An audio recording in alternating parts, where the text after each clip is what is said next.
اپنی زندگی کو کسی کے لیے عیاں نہ کریں، کسی پر ظاہر نہ کریں۔ حسد ہمیشہ وہاں سے آتا ہے جہاں لوگ آپ کے گھر آ کر آپ کے حالات اور دولت کو جانتے ہیں، آپ کے بارے میں جانتے ہیں، آپ کی خوشیوں کو جانتے ہیں، آپ کتنے سکھی ہیں یہ جانتے ہیں۔ کوئی آپ کو نقصان نہیں پہنچا سکتا جب تک وہ آپ کے گھر کی تفصیلات نہ جانتا ہو۔ کوئی بھی آپ کے منصوبوں کو ناکام نہیں بنا سکتا جب تک آپ خود اسے اپنا راز نہ بتائیں۔ آپ کا راز آپ کا قیدی ہے، لیکن جیسے ہی آپ اسے کسی کے سامنے ظاہر کرتے ہیں، کسی سے شیئر کرتے ہیں، آپ خود اس کے قیدی بن جاتے ہیں۔ بعض اوقات حسد کرنے والے لوگ مشورے کے پردے میں یا دوستی کے پردے میں آپ کو نقصان پہنچانے کی کوشش کرتے ہیں۔ کوئی آپ کے خاندان کے لیے سازش نہیں کر سکتا جب تک وہ آپ کے گھر میں کثرت سے آتا جاتا نہ ہو، جب تک کہ وہ آپ کے بہت زیادہ کلوز نہ ہو جائے۔ کوئی بھی آپ کی کمزوریوں کو نہیں جان سکتا جب تک کہ وہ آپ کے قریب نہ ہو۔ اوکے، ہر عزیز کے لیے بھی ایک حد مقرر کریں، باؤنڈری والز بنائیں، لمٹس بنائیں ان کی۔ یہ توقع نہ کریں کہ کوئی آپ کے راز کو محفوظ رکھے گا، کوئی آپ کا ساتھ دے گا مشکل وقت میں، جبکہ آپ خود اسے چھپا نہ سکے۔ اپنے راز آپ نے شیئر کر دیے، اپنی کمزوریاں ان پر ظاہر کر دی۔ یہاں میرا مطلب یہ نہیں ہے کہ آپ جو ہے نا لوگوں سے رابطہ ختم کر دیں، آپ کمیونیکیشن چھوڑ دیں، آپ رشتہ داروں کو چھوڑ دیں، بالکل تنہا ہو جائیں، بالکل نہیں، ہرگز ایسا نہیں ہے۔ بلکہ یہ کہ آپ حدود کا تعین کریں اور ان حدود کو عبور نہ کریں، خود بھی کراس نہ کریں لمٹس کو، اور کسی اور کو بھی اس بات کی اجازت نہ دیں کہ وہ لمٹس کراس کریں۔ اپنی زندگی کو کسی کے لیے مکمل طور پر ظاہر نہ کریں، کیونکہ لوگ کب بدل جائیں یہ آپ کو معلوم نہیں ہوتا۔ دلوں میں جو ہے نا سوچیں یا دلوں کا جو کنٹرول ہوتا ہے وہ اللہ کے ہاتھ میں ہوتا ہے۔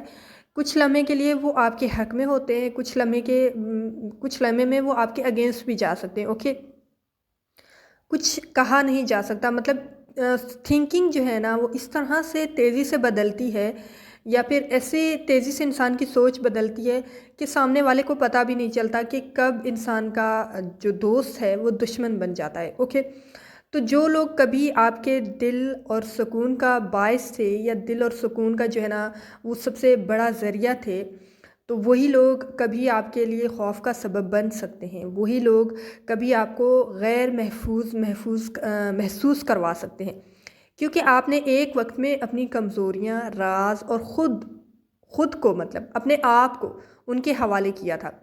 اپنے راز کو اپنا قیدی بنائیں اور اپنے گھر کو محفوظ رکھیں۔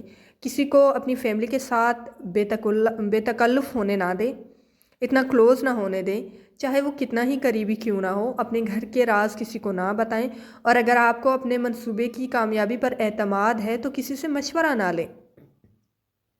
اوکے، اپنی خوشی میں اتنا نہ بہہ جائیں کہ آپ جو کچھ رکھتے ہیں وہ سب بانٹ دیں، اور نہ ہی اپنے غم میں اتنا کھو جائیں کہ جو کچھ آپ کے پاس ہے وہ ظاہر کر دیں۔ اپنے غصے میں اپنی زبان پر قابو رکھیں، اور اپنی خوشی میں اپنے جذبے پر قابو رکھیں۔ اوکے، اپنے ایموشنز پر کنٹرول رکھیں، آنے والے وقت کو مد نظر رکھیں، اور جو پریزنٹ ہے، جو آج کا دن ہے، اس کو بہتر سے بہترین بنائیں، کیونکہ جو آج کا دن ہے وہی، مطلب جو آپ کا کل ہے، آنے والا جو دن ہے وہ آپ کے آج کے دن پر بیسڈ ہے۔ آپ کا جو مستقبل ہے وہ آج کے دن پر بیسڈ ہے کہ آج آپ کیا کرتے ہیں۔ اس لیے اپنی پالیسیز کو سٹرونگ بنائیں، خود کو سٹرونگ بنائیں، اور خود کو اتنا مضبوط بنائیں کہ کوئی بھی انسان ایٹ لیسٹ آؤٹر فیکٹر جو ہے نا آپ کو نقصان نہ پہنچا سکے، اور خود کو اندر سے بھی اتنا مضبوط بنائیں۔ میں ہمیشہ کہتی ہوں کہ جو باہر کی چیزیں ہوتی ہیں نا وہ اتنی جلدی آپ کو نقصان نہیں پہنچا سکتی جتنا کہ انر فیکٹر، جو آپ کا اپنی جو آپ کی ذات ہے نا، وہ آپ کو بہت جلدی نقصان پہنچا سکتی ہے۔ کیونکہ اگر باہر کے لوگ آپ کے اگینسٹ کچھ بھی بول رہے ہوں، آپ اندر سے اس کو ویسا ہی محسوس کرنے لگ جائیں تو آپ پکے نقصان میں جائیں گے۔ اور اگر آپ اندر سے اس چیز کو ریجیکٹ کر دیں، اس کو ایکسیپٹ نہ کریں، اسے ریجیکٹ کریں کہ یہ لوگ بالکل غلط کہہ رہے ہیں، میں سب کچھ کر سکتی ہوں، میں لائف میں سٹرونگ بن سکتی ہوں، میں ہر چیز، ہر مشکل، ہر ڈیفیکلٹی کو فیس کر کے زندگی میں آگے بڑھ سکتی ہوں، مجھ میں اسٹرینتھ ہے، مجھ میں ایبیلٹی ہے، میں کچھ بھی بہت آرام سے اللہ تعالیٰ کے حکم سے یا اس کی مدد سے ڈیل کر سکتی ہوں، تو جب انسان ایسا سوچتا ہے، وہ خود کو مضبوط رکھتا ہے، تبھی وہ زندگی میں آگے بڑھ سکتا ہے۔ تو اس لیے آؤٹر فیکٹر کو تو بالکل یہ الاؤ نہ کریں کہ وہ آپ کو کوئی بھی نقصان پہنچائے۔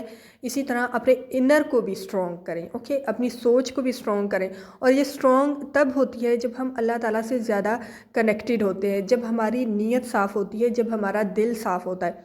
اب نیت صاف ہونے کا یہ مطلب نہیں ہے کہ آپ اپنی ہر بات کسی اور سے شیئر کر دیں۔ نیت صاف ہونے کا مطلب یہ ہے کہ آپ دوسرے کے ساتھ اچھا کریں، اور اگر آپ کسی کے ساتھ اچھا نہیں کر سکتے تو ایٹ لیسٹ ان کے ساتھ برا بھی نہ کریں۔